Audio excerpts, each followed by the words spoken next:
Halo, selamat pagi semua. Ih, rame ternyata ya. Sebuah kebanggaan banget buat saya bisa ada di sini. Wow, handphonenya langsung keluar semua. Yes, nggak apa-apa. Saya akan pose sedikit dulu di sini. Saya ingin berterima kasih banget buat Pendeta Randy dan juga Pastor Jeffrey yang sudah mengundang saya ke sini. Sebuah kehormatan yang sangat luar biasa. Saya bisa berada di sini di depan Anda semua.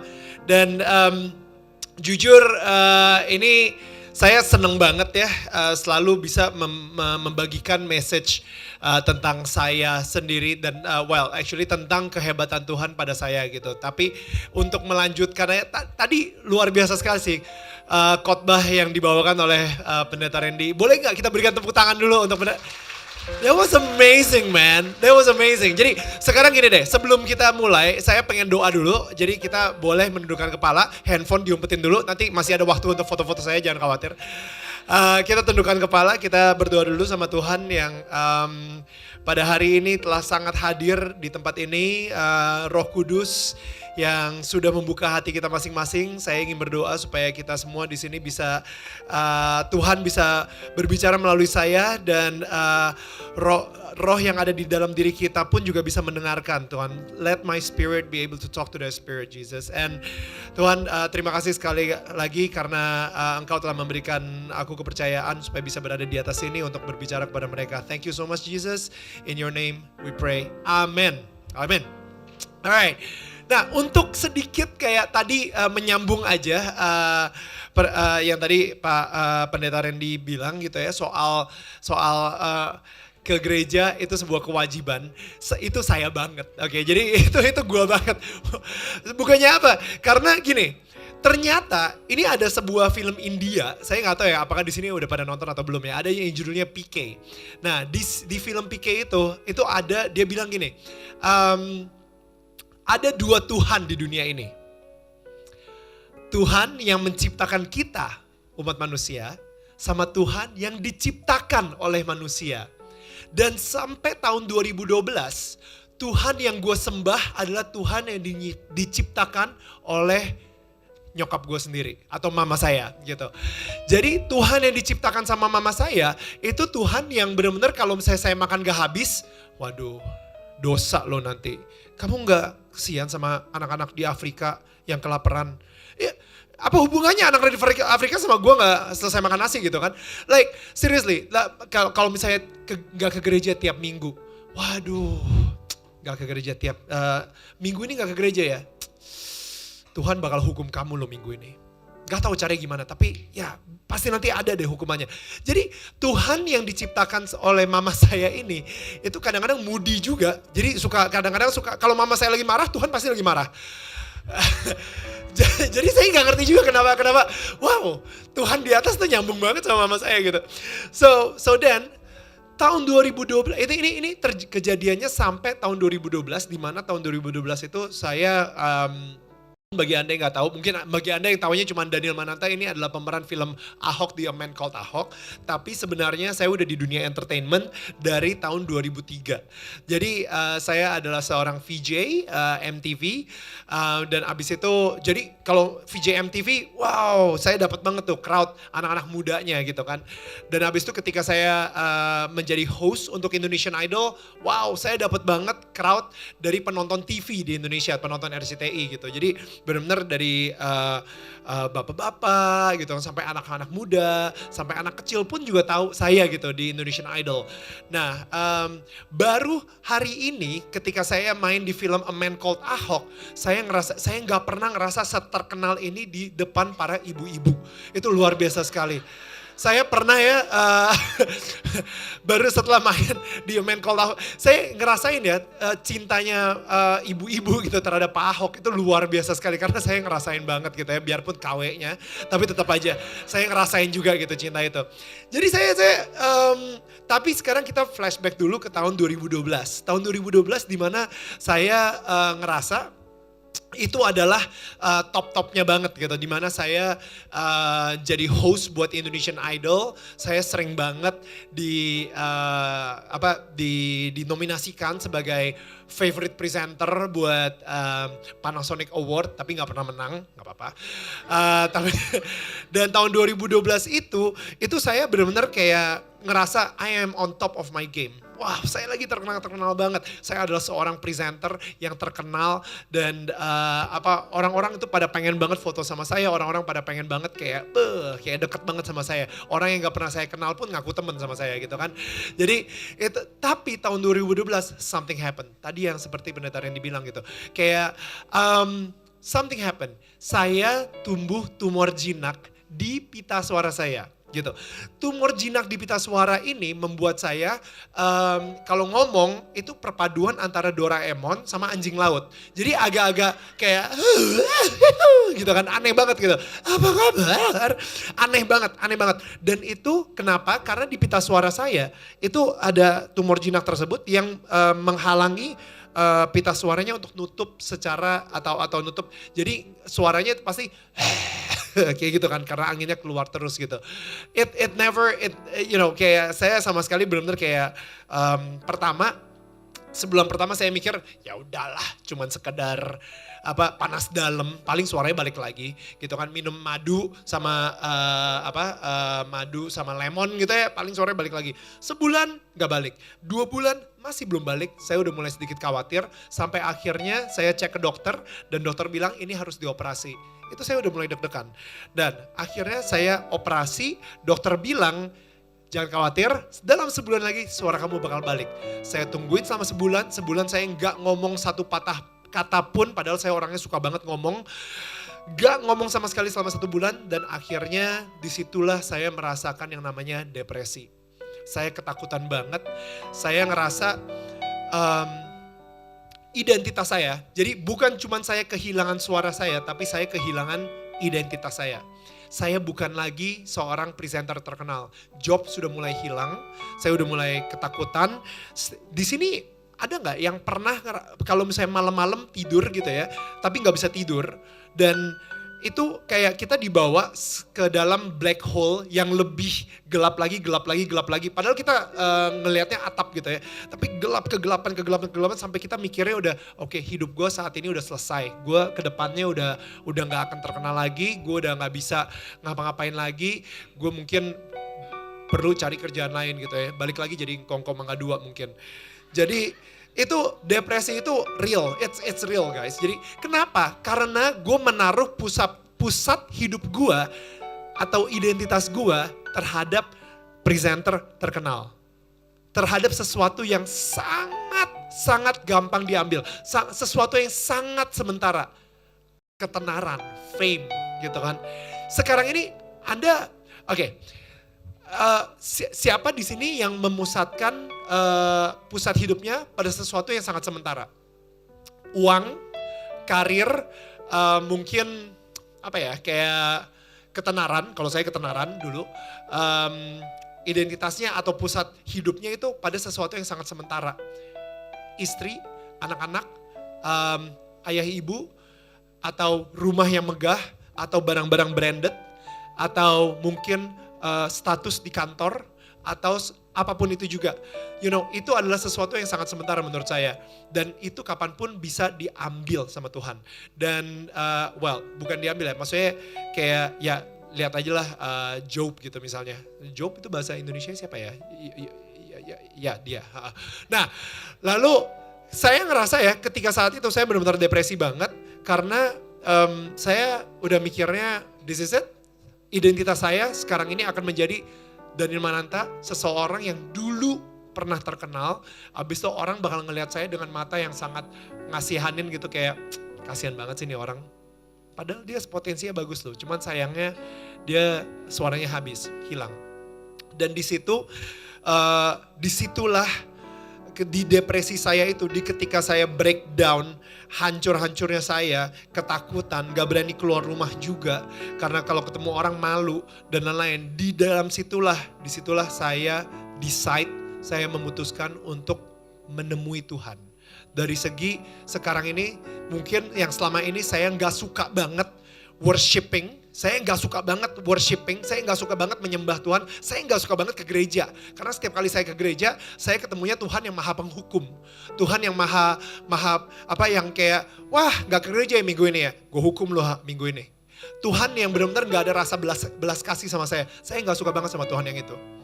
Dan disitulah saya ngerasa, oke, mungkin ini saatnya untuk gue bertemu dengan Tuhan. Dan itulah akhirnya gue bertemu dengan Tuhan yang menciptakan kita semua. Tuhan yang penuh dengan cinta, Tuhan yang penuh dengan kasih, Tuhan yang selalu menyayangi kita apa adanya biarpun kita gak sempurna, Tuhan akan selalu menerima kita. Di situ gue ketemu sama Tuhan yang itu.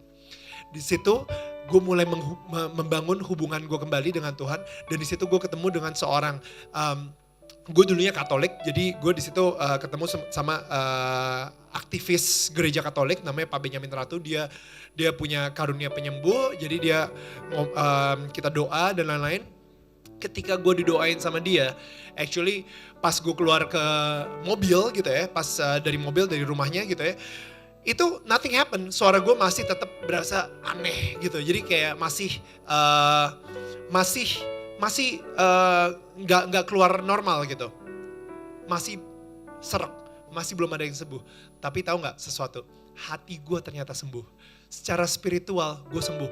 Nah, saya nggak terlalu sesuci itu. Jadi di Injil tuh kalau nggak salah ada cerita ketika ada 4 sahabat dengan satu orang yang sakit lumpuh gitu ya. Habis itu mereka naik ke atas atap. Habis itu si orang yang lumpuhnya itu diturunin dari atap gitu ke bawah, ketemuin Tuhan Yesus gitu ya. Ingat ya cerita itu kan. Nah, Tuhan Yesus bilang gitu kan, dia ngeliat ke semuanya, ke orang-orang Farisi, dia bilang gini, your sins are forgiven. Dosa kamu sekarang sudah diampuni. Kayak gitu. Langsung semua pada nanya, ini siapa? Berani-berani dia bilang ngampunin dosa orang gitu. Tapi abis itu dia bilang, well lebih mudah apa? Mendingan gue ngomong dosa kamu udah diampunin atau get up and walk gitu. Maksudnya bangkit berdiri dan jalan gitu kan. Udah sekarang ini langsung ambil dua-duanya. Dosa kamu diampuni dan abis itu bangkit berdiri dan berjalan. Now, here is the thing. Ini yang gue sadarin saat itu. Gue saat itu ketika didoain dan ketika gue memutuskan untuk membalikkan jalan gue kepada Tuhan, disitulah ketika gue ngerasa gue mendapatkan spiritual healing. Now, Tuhan dengan apapun kondisi Anda saat ini, apakah Anda sekarang ini lagi khawatir, whatever, atau lagi ada kesakitan fisik atau apapun itu juga, Tuhan saat ini sangat senang banget apabila dia bisa, bukannya apabila ya, maksudnya Tuhan sangat senang banget ketika dia bisa menyembuhkan Anda dari kesakitan fisik Anda. Tapi yang lebih dia senengin lagi adalah ketika Anda mempunyai kesembuhan hati, kesembuhan secara spiritual. Itu penting banget. Kenapa? Karena kalau misalnya kita mempunyai jadi dulu tuh ada banget yang bilang kayak di dalam fisik yang sehat terdapat jiwa yang sehat. Menurut gue itu salah. Menurut gue adalah di dalam jiwa yang sehat akan ada fisik yang sehat. Jadi sekarang ini gue ngerasain banget ya, kenapa gue tiba-tiba bisa sangat semangat banget untuk ngomongin cinta Tuhan ini kepada gue. Ya karena Tuhan itu benar-benar baik banget. Sampai akhirnya dari mulai tahun 2012,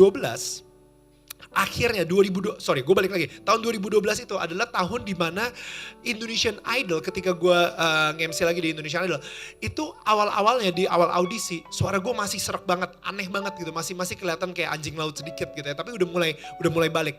Tapi setelah mulai audisi, abis itu balik lagi ke eliminasi, abis itu ke spektakuler, abis itu balik ke grand final dan lain-lain.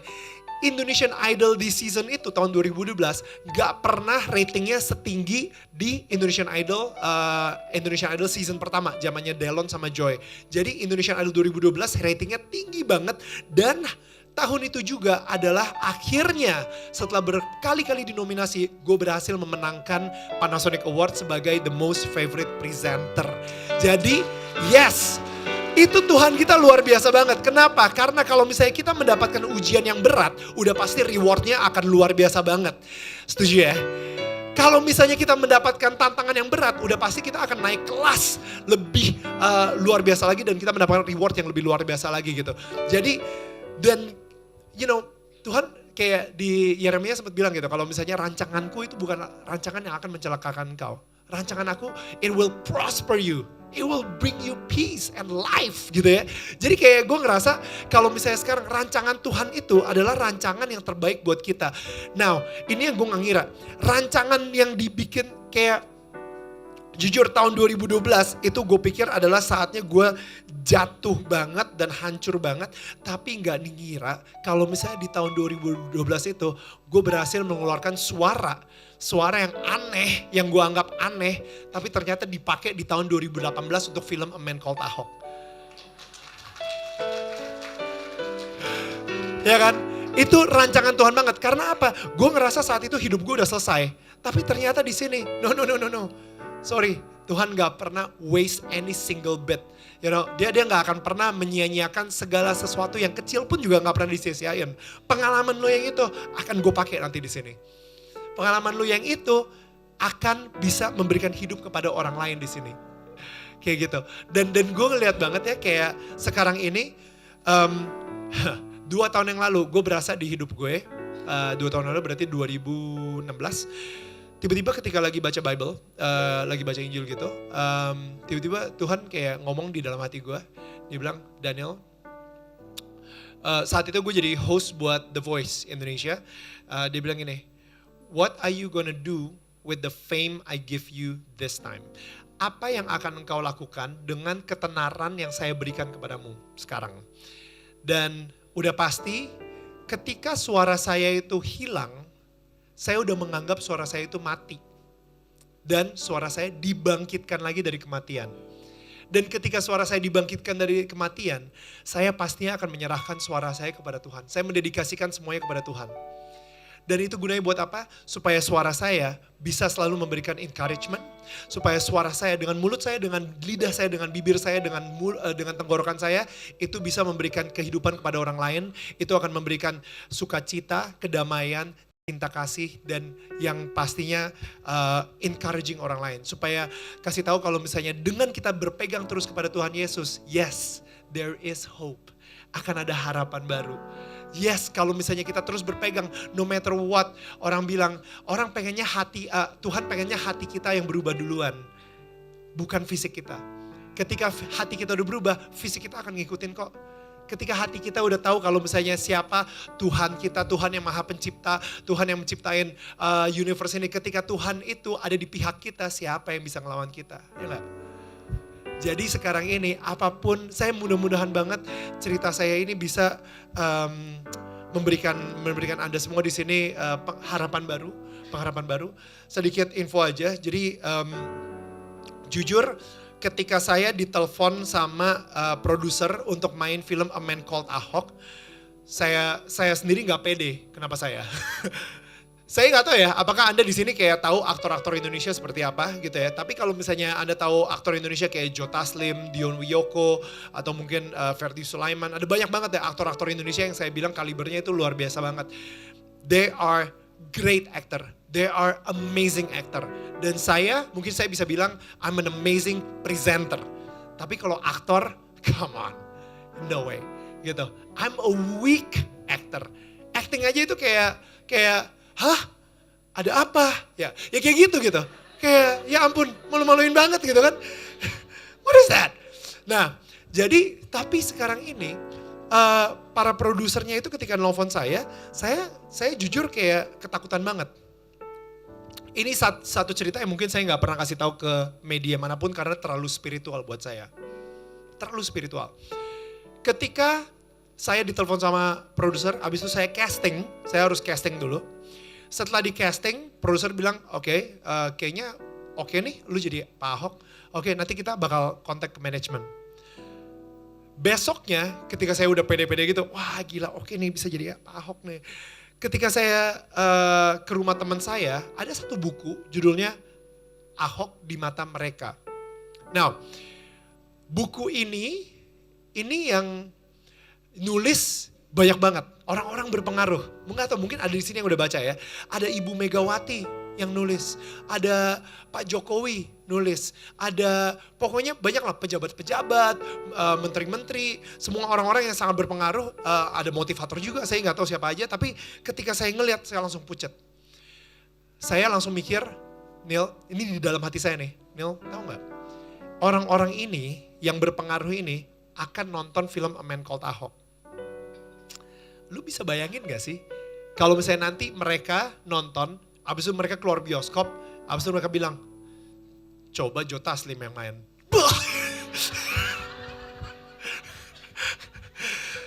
Mereka bakal ngomong kayak gitu. Ini di dalam hati saya sendiri. Saya orang yang paling kritis sama diri saya sendiri.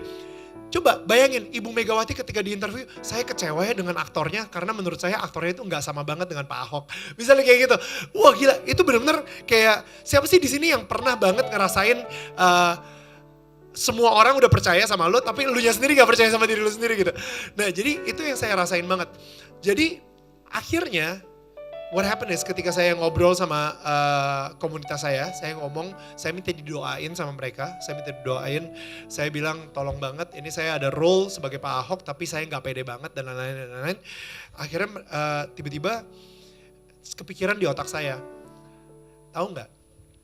Seperti kayak di Esther, maybe you are made an actor just for a time like this. Mungkin sekarang ini Tuhan menaruh lu posisi sebagai seorang aktor untuk di saat-saat yang seperti ini. Kalau misalnya, sorry ya, Esther itu permaisuri ya, sorry jadi aktor. Tapi gue ngerasa banget kalau misalnya saat ini di entertainment atau mungkin film-film Indonesia yang penuh dengan horor itu banyak banget dengan kegelapan. Dan ini adalah satu film yang akan membawa terang ke dalam kegelapan itu. Setuju ya? Yes. Boleh tepuk tangan lebih gede lagi dong. Film ini yang akan membawa keterangan. Film ini yang akan menjadi terang di dalam kegelapan-kegelapan yang saat ini ada di dunia entertainment. Kenapa? Karena film horor itu lebih laku. Tapi kalau misalnya film ini menjadi terang buat banyak orang yang gak suka siapa? Kerajaan kegelapan gak suka banget. Makanya dia taruh intimidasi di dalam hati saya untuk bilang, lu lihat deh. Lu ini adalah weak actor. Lu adalah aktor yang lemah. Lu adalah aktor yang, lu sebenarnya presenter bukan aktor. Ngapain lu main ini? Ada saatnya dimana gue ngomong sama manajer gue bilang kayaknya gue gak bisa deh, kayaknya gue takut deh, kayaknya mendingan kita suruh orang lain aja untuk ini karena gue bukan aktor yang kuat, karena gue aktor yang lemah. Dan akhirnya dia yang harus ngingetin gue kalau misalnya justru karena lo aktor yang lemah, orang bakal ngelihat kalau Tuhan bekerja di dalam lo dan lo menjadi aktor yang kuat. Karena Tuhan kita kuat banget, yes! Tuhan kita kuat banget. Tuhan kita yang menciptakan seluruh dunia ini lengkap dengan isi-isinya. Ada di dalam diri gue sekarang, yo. Ya kan? It's amazing. Dan itu dia kenapa kerajaan kegelapan itu, si setan itu berusaha ngerusak suara gue. Karena dia takut sama suara gue. Karena dia takut suara gue akan membawa kehidupan ke orang banyak. Karena dia takut suara gue akan memberikan orang yang tadi yang gak percaya jadi percaya sama Tuhan. Sekarang ini Anda lagi diserang di bagian mana dalam hidup Anda? Kalau Anda lagi diserang di bagian mana? Di bagian uang, di bagian apa? Tahu nggak? Itu kenapa? Karena kegelapan itu pada takut banget.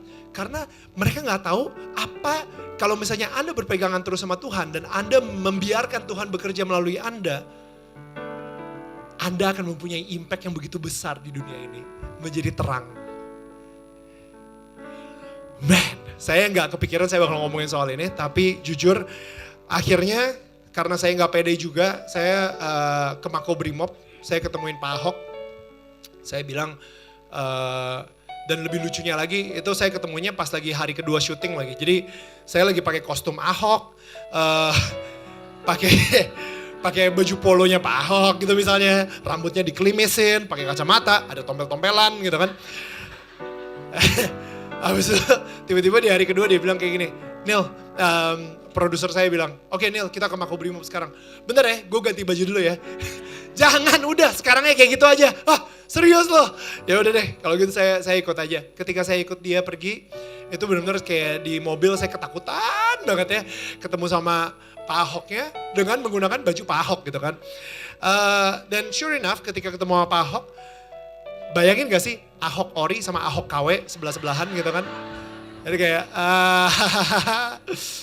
dan dia ngelihat dari atas bawah gitu, dia bilang, rambutnya aja yang mirip. Cuma rambutnya gitu. Dan jujur emang benar kata tadi kata pendeta Randy juga gitu. Tadi bilang kalau misalnya emang harus gemuk, saya pakai bodysuit itu. Saya pakai bodysuit. Jadi saya emang gaya kayak gini, tapi saya harus pakai busa di badan saya biar kelihatan agak gemuk gitu. Nah, saya cuma ketemu sama Pak Ahok selama 1 jam dan Pak Ahok habis itu bilang, "Ini kamu pakai bodysuit ya?" Dia toel-toel gitu kan. Iya, ini bukan perut asli saya. Ini ngejek loh ini. Saya nggak segendut ini, dia bilang kayak gitu. Waduh. Udah dibilang cuma rambutnya ada yang mirip, habis itu dibilang kayak gendutan juga. Gitu. Tapi jujur setelah itu saya minta tanda tangan sama ini, saya minta ayat juga. Saya minta beliau untuk doain kita semua, produser pun juga kebanyakan muslim. Kali ini saya minta Pak Ahok boleh nggak doain untuk kita semua. Ketika dia berdoa di dalam itu, dia berdoa dengan keyakinan. Dengan faith itu adalah salah satu, dengan faith itu adalah salah satu emang kekuatan dia banget sebagai seorang manusia. Dia mempunyai iman dan keyakinan yang sangat kuat banget akan Tuhan. Dan ketika dia berdoa, salah satu produser saya yang muslim itu sampai nangis. Karena indahnya doa Pak Ahok. Biarpun dia di penjara, biarpun dia di mob, tapi dia yang memberikan kita semangat untuk membuat film ini. Sehebat itu. Kita ke situ mikir kita mau memberikan dia semangat, tapi pada akhirnya dia yang memberikan semangat. Karena penjara tidak akan bisa membatasi dia, membatasi iman seseorang terhadap Tuhan. So, tanggal 8 November, please nonton bareng. Amen Call Ahok, dan saya sangat berharap banget supaya Anda di sini bisa memberikan mendapatkan nilai-nilai yang saya dapatkan dari seorang Pak Ahok. Mungkin kalau misalnya gak semua orang mungkin suka sama Pak Ahok, gak semua orang adalah seorang Ahoker, misalnya kayak gitu. Tapi saya yakin banget semua orang pengen banget anaknya mempunyai 5 nilai-nilai dalam kehidupan. Iman dan kepercayaan pada Tuhan, compassion atau kasih sayang kepada masyarakat yang tidak mempunyai suara, yang tertindas, ketegasan dan prinsip, integritas, dan yang terakhir keberanian untuk mengatakan kebenaran.